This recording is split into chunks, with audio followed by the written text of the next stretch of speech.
to, first of all, Misha Collins!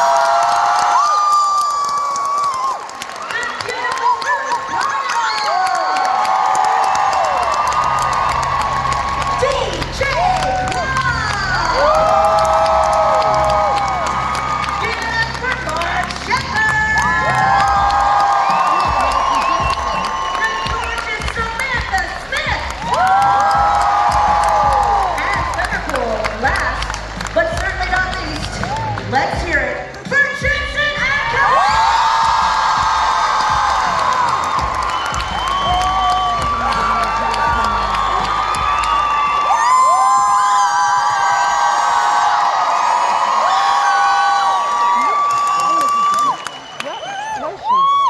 Nobody's mic is on. Oh, we're not. We're- They're smart. My mic. They're smart. I will not be censored like this. Is anybody? Oh! Hello. Yeah, mine's on. Well, hello? Hello? Am I on? Not really? Hello? Can you hear me? Anybody there? They've never let us do this before! Hello? There's a reason. This looks like everybody that has ever watched Supernatural in the UK. You have to use your microphone because His microphone's not working. if you would just go off stage, that'd be great. Thank you. Security? Is mine working? Yes. Yes, Yeah, you're that's working. great. God, what a nightmare. I thought only Mark had a microphone. And it was like, we were all going to be actually in hell up here. That's what it was like in hell. Yes. Liverpool, Only hear it one Crowley more had time with this microphone. amazing cast of characters who we love.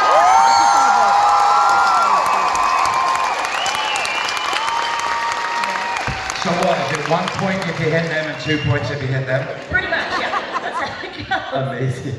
Well, just a quick question for me. I know you guys have been lined up ready for your questions, but guys, it's so great to have you here. Thank you for being here to make memories with us here in Liverpool. Let's go down the line. How has Comic Con been treating you so far? So far, so good. Never been to Liverpool before. Not quite sure why, because the place is great. You guys are amazing.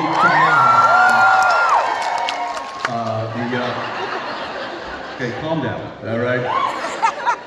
It's it's beautiful to see the turnout. Again, this is the first time we've done, or first time I've done this event, and couldn't be happier. Thank you so much for turning up and giving us a reason to be here with you. So.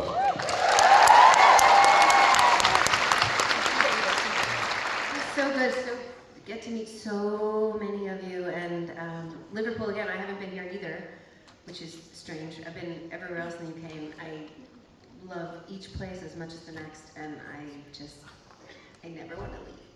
I love it You here. can stay. Can I? Okay. There's lots of room.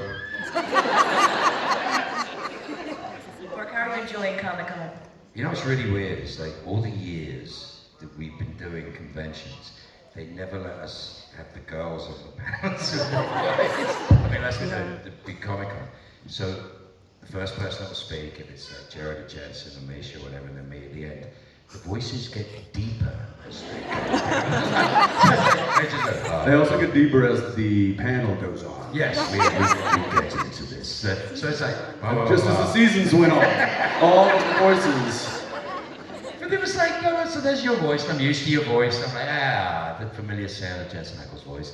And then, hi, I'm so happy to be here. Like, I don't know, I'm gonna see what I can do. you're Scottish, it doesn't count. What? What do you think, DJ? I've had a great time. I think the accent here is so dirty and sexy. It reminds me of a hot guy who's gonna wreck your credit. Which is because they're all actually really Irish. Yeah, you are. Yeah, you And are. it all turned against us. I realize I worked in Liverpool. It's 20 years, but I'm still only 25, so I don't know how that happens. But I have such fond memories of Liverpool, and it's just been great. And yeah, I agree. The accents are just the best. Oh my God, I'm not it's going to so do it. dirty. I'm not I going to love try it. to do it. And I love the fact that you think that you've got a dirty accent as a compliment. I love that.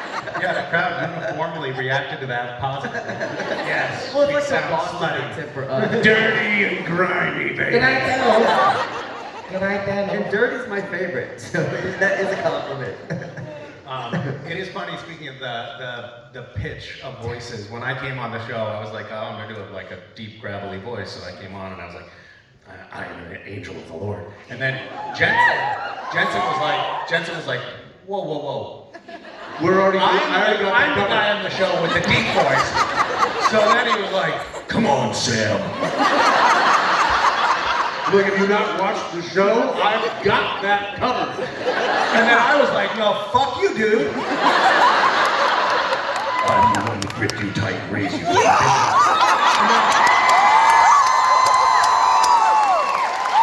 And then of course, Mark comes on the show and he's like, hello, boys. And all the while, you know, Jared is like, guys, can we just do this?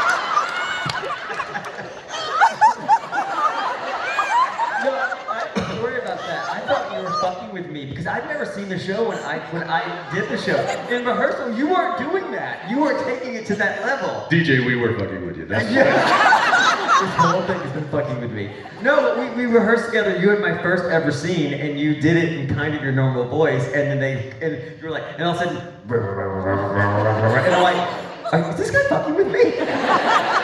The furniture starts. But you weren't. They put the four of us together, and it was like a disaster. You just see Bob go. How low can you go? Well, guys, I could fangirl up here, but we know that this is Monopoly events. We're by the fans, for the fans, so let's take it to the fans. What do you say? What, are we going out to dinner now or what? Yeah, we're all going to dinner. Anyway. You buy it? Yeah, he will. Yeah. Let's go to microphone number 1 over here on the right. Hi, What's guys. your name? Where are you from? What do you want? Hi, I'm Rachel. I'm from Blackpool. I'm here with my mother. She's just sat over there. She can't come and do a question because she's in a wheelchair. The mic doesn't work with that. You're regretting that statement now every second you said it, aren't you? I just want to say thank you all for being here. We all love you. Mark, we met you in Telford earlier this year, and the words you said just really made our day. And on all our darkest days, we always think of what you said then. But the question is actually for Jennifer. Yeah, I'm sorry, you're talking about Mark? Yeah. I agree. I did one of those. Who are you? I know. I don't even know you anymore. When I'm not with you, I don't even know who you are. here's the thing, you got to understand that I've been around a lot. I'm old. I've been around a long time. I will tell you this as a fact. I've never said this before. I realized very recently there are so many things that supernatural taught me, as far as behavior, as far as work ethic, as far as just the way people learn how to come together to solve a problem. And I'm not just, you guys are a beautiful example. They really are a beautiful example. To have a group supporting what it is that we love and we support and we get into, and then having, you know, and that idiot building hospitals with bloody schools and whatever, saving people's lives. It's like, It's the family business. Our family's about bickering, arguing, and killing people, which is way more fun. But the truth is the fact that this is a phenomenon for me. And Jensen told me many, many years ago about the decisions that they made when they were starting and with Kim, and the stuff that was said with Kim, and how you guys made a decision of what your workplace was going to be and how you wanted it to be. And I'm telling you, I can be a grumpy bastard a lot of times, you remember that. But the truth of it Nobody's disagreeing. Sorry. but the truth of it is, as a man and as a human being, I owe so much to Supernatural and to you guys. Just for the sheer fact that I've never been on any other show or any other situation where the connection between us and the people that support us and love us is bigger than the sum of its parts. It's bigger than anything I've ever been in before. And it just keeps on giving and giving, and it's an extraordinary phenomenon. And the best things that I have in my life, the things that I love so much in my life, apart from my friendships, but the things I've learned and the things that I hold dearest, I think a lot of them have come from hanging out with, I hate saying it, but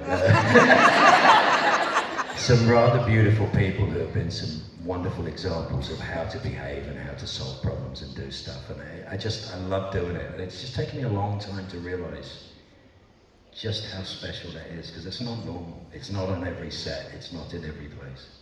She's trying to ask a question. Amazing, amazing. Good night, everybody! There you go.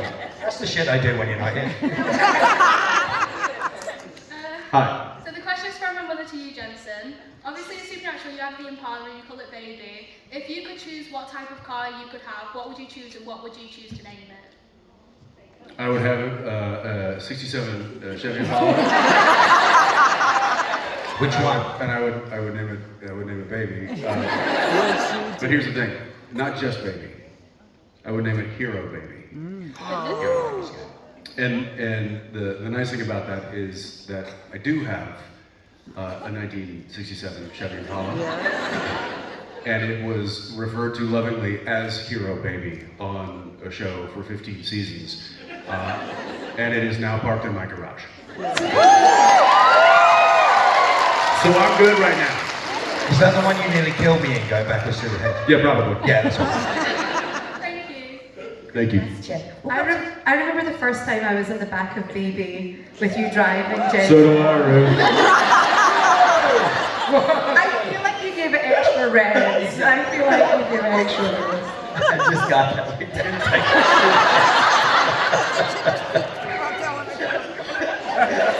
Anyway, next question. We'll go to microphone 2 here on the left. Hello. Hiya, my name's Natalie, I'm from Wolverhampton. I'm sorry. Nothing I can do about it, unfortunately. I'm in an amateur dramatics group. We do pantomimes every year, and I've learned so much from my fellow actors on stage, even though we're just basically arsing about and making each other laugh. You guys are all absolutely brilliant actors. What have you learned from each other from being on the show that ran for 15 years? See, so what I said made sense. I'm just clairvoyant. In an acting sense.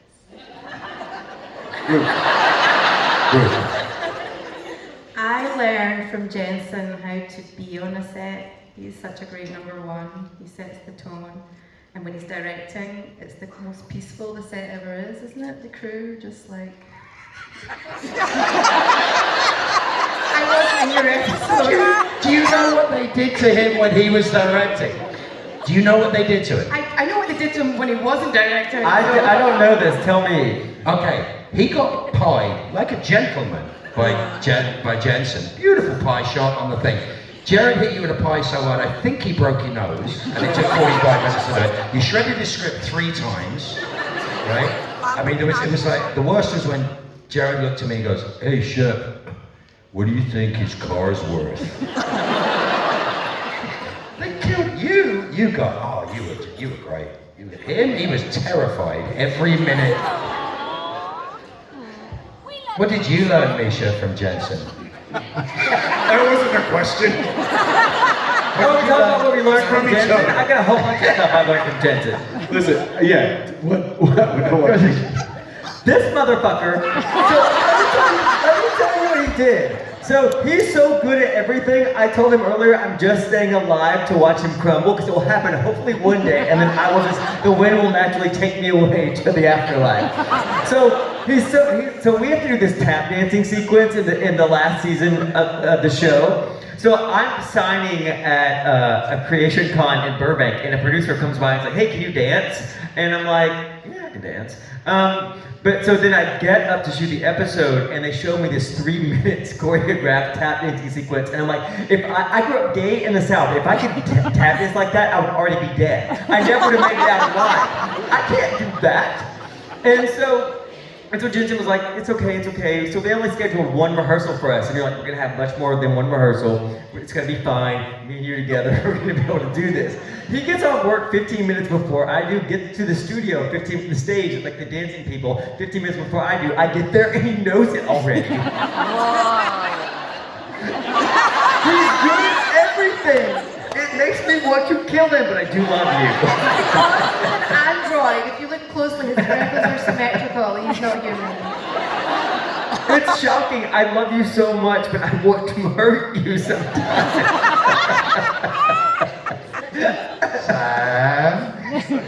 When I learned people are like, something are you from- guys really a family? I'm like, yeah, we are. I learned an acting technique from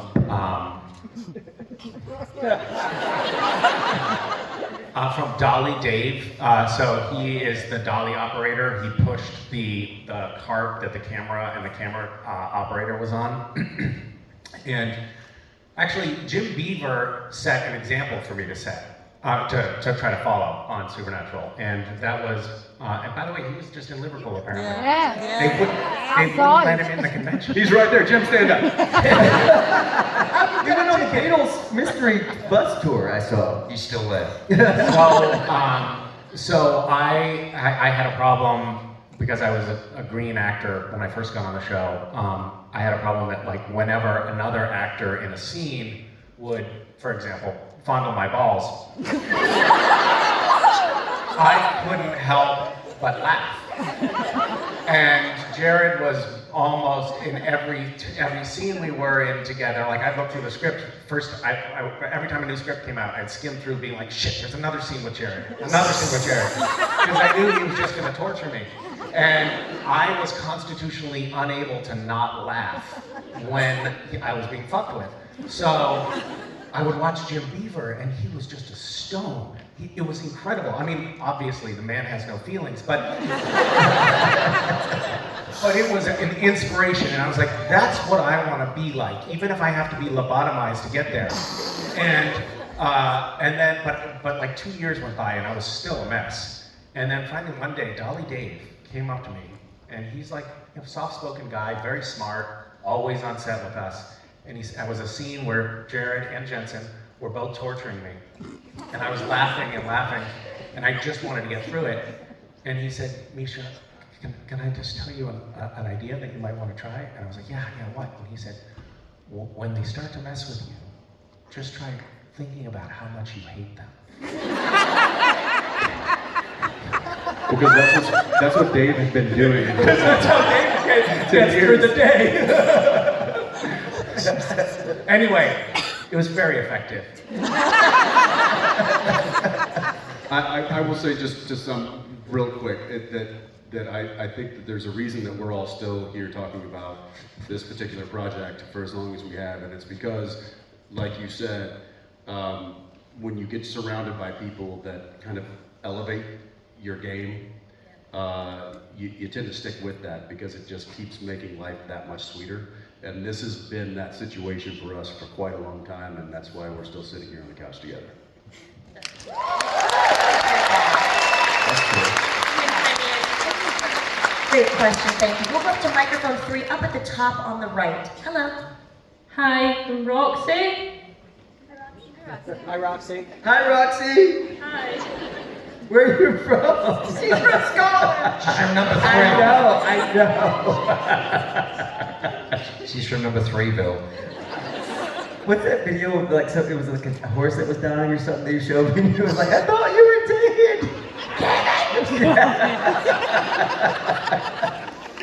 So my question is for everyone. So I gave a... Can you translate, please?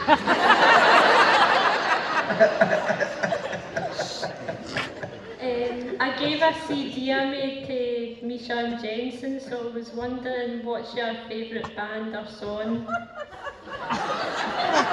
Hold on, really translate for us. What's your favorite band or song? I understand or song? Song. I've got Scottish blood.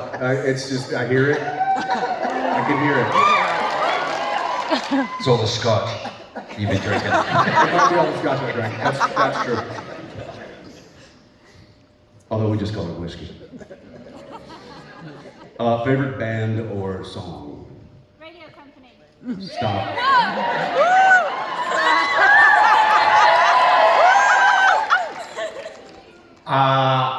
I think I might say my current favorite band is the Beatles. I did that for Mark because Mark hates the Beatles. Do you really? Love John Lennon. And Strawberry Fields. I thought you were messing around. You really hate the Strawberry Beatles? Fields is here in Liverpool, so there you go. I've been here before, you know. Yeah. I played Eric's, I played when it was Brady's, I've played here many, many times. Yeah, many times. I'm going to say Loud and Swing. Well, you've got to, don't you? And then Beatles. Who are you going for, Jensen? I don't know, Sam and I were just discussing, it's like, that's such a loaded question because, you know, there's so many, and I know for me, music is such a huge part of my life on a daily basis. Like first thing, like I'm driving the kids to school, like I'm trying to set the tone, I'm playing DJ, I'm trying to set the tone with the music, and each day is different. You know, some days it's classic rock, some days it's hard rock, some days I let my daughter take over and it's just nothing but Taylor Swift. And then some days I take over and it's nothing but Taylor Swift. So that's hard to yeah, it really depends on like where you are, what you're doing, the mood you're in, and how you're feeling. I do know that there is, I'll tell you that there's a song that I've just learned to play on the guitar that I've been singing to myself, because that's what I do. Like when I need a little break, I'll just escape off and I'll pick up my guitar and I'll just fiddle a little, and that's not fiddle a little, fiddle a little. The skittle? You go too quickly. I could hear it. I could just hear the brainwave. And it's a song called "Wondering Why." And it's what's the name of the band? The Red Clays. It's I don't know. Look it up. Give it a Google. What? Sing.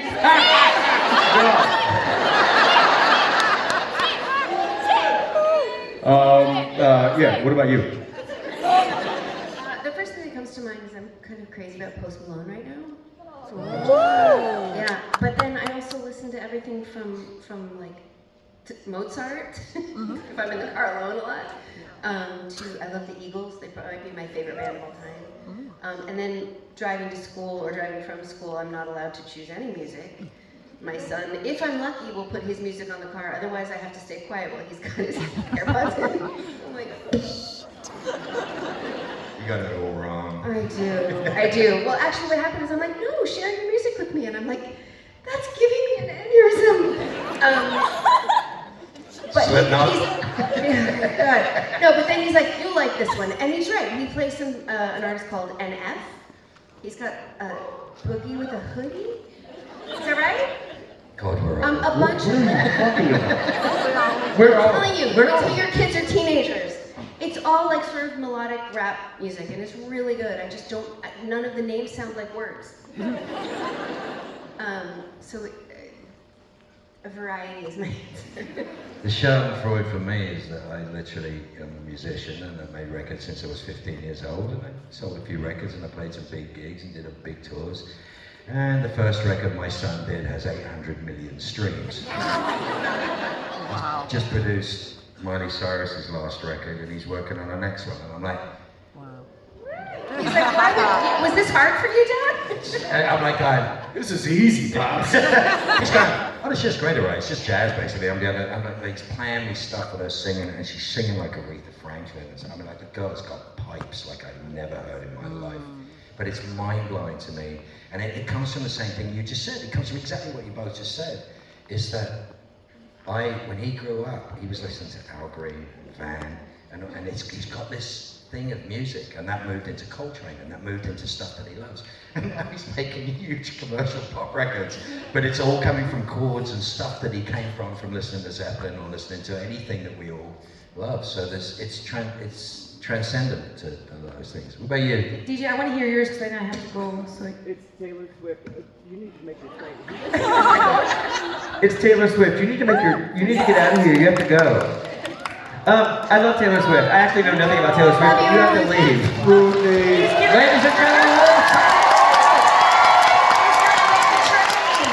Oh, we're going to see a teary goodbye. for being here. Is she not stunning?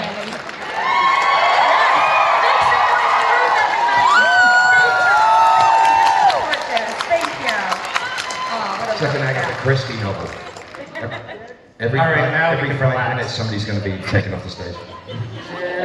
It's like musical chairs. They're gonna It's okay, I'm not gonna talk to you. Oh, there we go. I love Guns N' Roses and Aerosmith.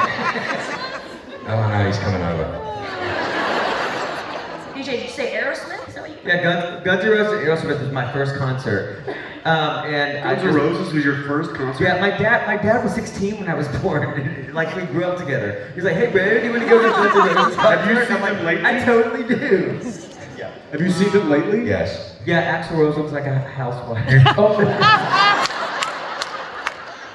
2 months plastic surgery. Stop doing that. The Real Housewives of Beverly Hills. He looks just like one of them. Yeah.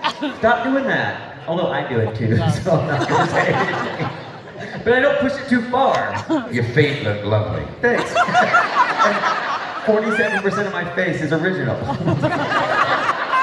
I'm going to live forever. Probably not outside of an institution, but I'm going to live forever.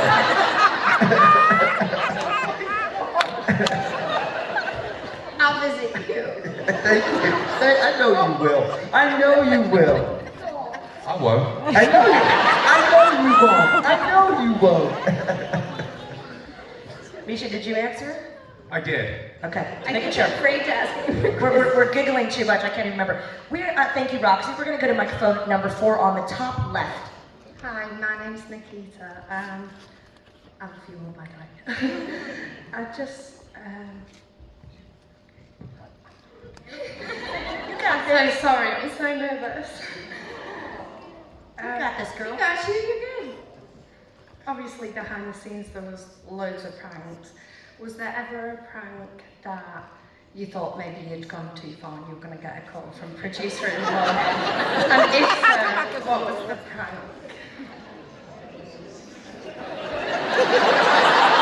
Everyone's looking in the same direction. How much is Misha's car worth is pretty close to. I've been looking at you.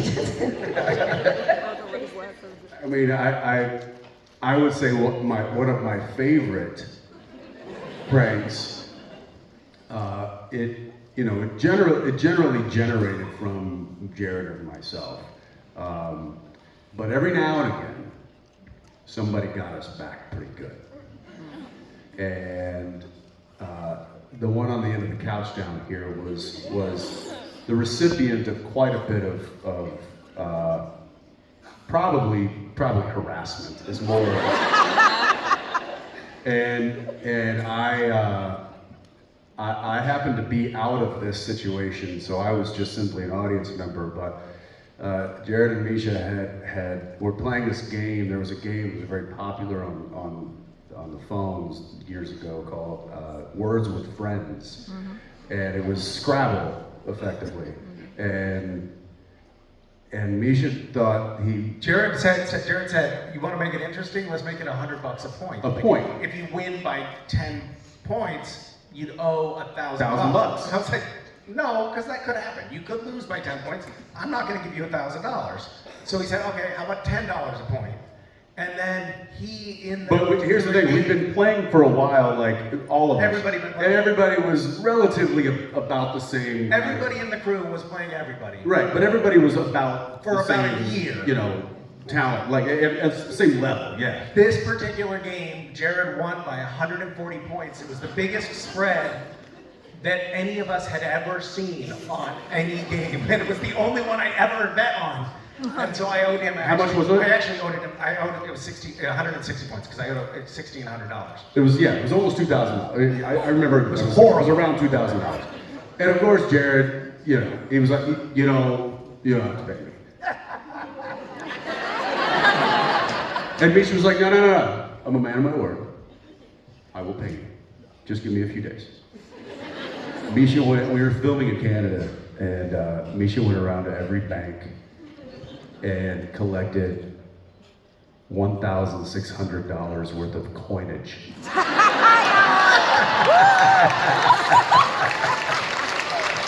And he filled up 5-gallon buckets with coins and drove them to work.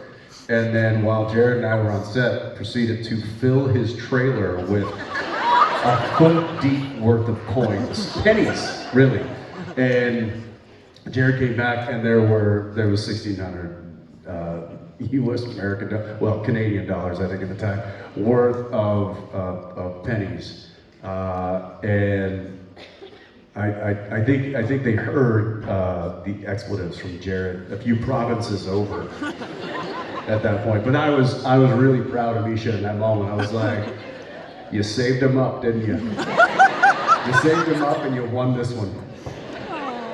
Yeah. They didn't used to do me because I sort of had the air of I'm an old, grumpy old man, and I might sue. We did your trailer once. No, well, it was the girls did my trailer, and I walked in, and the bit that got me is I walked in and there was 750 pictures of Misha in my trailer. My first thought was, oh shit, who's gonna have to clear this up? Secondly, was like, oh my god, there are so many unsold Misha Collins. Poor bastard. I swear to God, I kept the one in my toilet for target practice. And I did find one a year later in my microwave, which I never used. It's the same picture. And they duct taped a camera to the inside of my door. And they expected me to like lose it. I thought it was hysterical.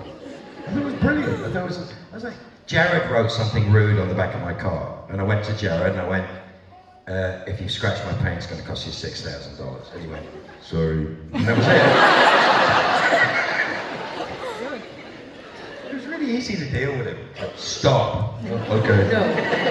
DJ, did you get pranked or harassed? No, it's just like they're not fun to be in a coma around. Like it's very hard to play coma around Jared and Jensen because they're gonna fuck with you, like squirt you with water, or like Jared was like just they were like, now we're gonna do footage of DJ in a coma. Unzip his zipper. The zippers are like 4 feet long. Right? Or like I had to take my shirt off and Jared said he was gonna come to work and do jumping jacks or like push-ups behind me. Because I was like, I'm not eating bread this week, so I have to have my shirt off in front of you motherfuckers. And he was like, well, I'm gonna come and do push-ups behind you. It's like that kind of stuff. But and then Jared once I walked into a scene with these guys and they were looking at like a coroner's report, and I had to take the report and look at it and ask for it from you, I think. And I get it, and then I look through it and hand it back so I don't know what it means. And Jared had taken the coroner's report and turned it over and draw stick figures all over it, doing the most terrible things to each other. You've never seen stick figure porn like Jared can come up with.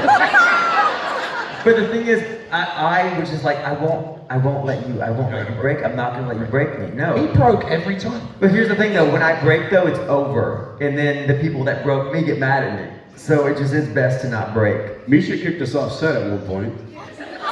Did you? Yeah, I forgot about Tell us about this. That was relatively early on, and you were relentlessly screwing with me, and it was late at night, and everybody wanted to go home, and I said, "That's it, you two." I couldn't stop laughing. He was like, I will not perform this scene if you are on the soundstage. Which is like the entire building that the whole set is on. I said, you two get out of here. And the producer, the director, and the first AD effectively kicked Jared and I off of set, and he then proceeded to do the rest of the scene with no one there. Is it good? Well, actually, it was one of the best scenes he's ever done. Jensen recalled this story in the past. You were like, we walked off set, we were like, ha. Wait, did we just get kicked off our own set? and then I thought, like, fuck yeah, I got them. And then Robin Props and our scriptie were reading the Sam and Dean lines. And we had crew people reading our lines for him. Crew people were reading the lines off camera. But in order for Robin to give the right eye line for Jared, she was like, oh, maybe I'll stand on a chair. Apple box. So she stood on a chair, and then I saw Robin standing on a chair reading the off-camera lines and started laughing. You know what he did to me at the end of the scene? They'd finished, right? And I had this massive scene, the wake up with the black eyes scene. It was a big deal. And Tom Wright was directing, who I love, absolutely wonderful director. so much fun with that man. And I've got this heavy sort of 6-page story or whatever. And you may or not have, because you got to the end of this, you might have had a few whiskeys at that point. I mean, a pair of you might have had just a few. Because he's laying in a bed for an hour and doing absolutely nothing. But I literally pooed myself because I'm in the middle of a speech and he leapt out of the bed and went,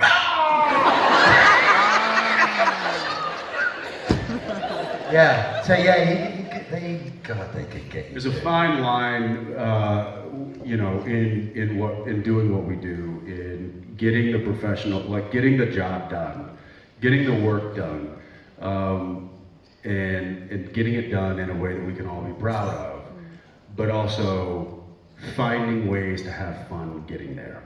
And that's not easy to do, and it's certainly not a thing that is normal in our industry. In really laughing, like I think I've laughed harder on the set of our show than any other, like than in normal places. You know, just going out with friends, and we're like, I laugh harder at work. And I think that that's a testament to the set that was built, not just by Jared, but by everybody collectively. And I think that it speaks volumes in the characters that were written and the people that they hired to play them, and the personalities that were all kind of this dysfunctional family. We had so much family nonetheless, and we had so much fun doing what we did, and I think that that's one of the main reasons that it lasted for as long as it did. It's the kind of, you work hard, you play hard. You work hard, you play hard. And also, if anybody was ever taking it way too seriously, you were screwed. That was it. That was the end of it. It's a steam valve. Like sometimes things Yeah. would get like a little tired, like we'd get, and then something would either be created or just happen organically, and everyone would laugh. I'd get in trouble because my mascara would be running. And then we'd reset, and then we'd be able to just get right back on track. You had to. Playing at the high level. Wasn't the crew naked when you came on the We don't talk about that. I mean, that's brilliant. I mean, it's the willingness. I mean, when we did the end of season 8, which is like my favorite thing I think I've ever done as an actor, you know, which was what, 2 days of us being in that room doing what we do, and it was the top of the game. I will tell you this: that crew didn't make a sound between shots for 2 days. They have a right to make a sound. They have a right to talk. They have a right to live. And they didn't make a single sound, and we worked solidly for 2 days and did some of the best stuff we'd ever done. Certainly the stuff that me and Jared was making. Yeah, because everybody